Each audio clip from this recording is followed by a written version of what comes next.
This is the part of your timeline where you put sound effects and music. And I feel like a lot of people forget about this part of editing, which is weird because sound design might be more important than capturing perfect footage. Bold claim, I know, but it's true. Sound design is really what makes our footage come to life, and it can provoke very powerful emotions. All in all, it may be the greatest tool that we have to tell a story, which is why in this video, I'm gonna reveal 3 tips that will instantly improve your sound design. So let's get into tip number 1, layer your sound effects. I'm gonna show you a video with 2 different sound designs, and I want you to tell me which one you think is the best in the comments.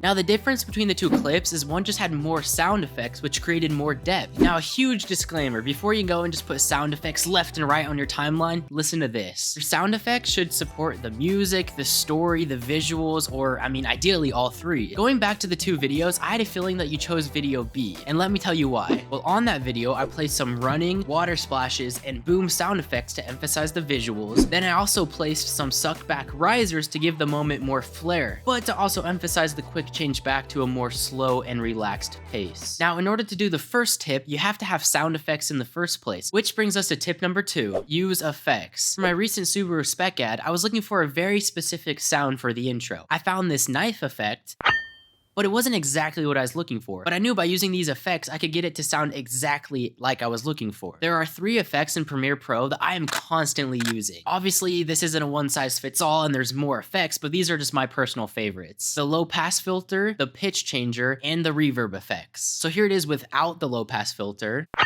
Then I added a low pass filter onto it. Then I took that same sound and pitched it down using the pitch changer, then finally added some reverb onto it. I then duplicated that sound effect and reversed it, which got me this.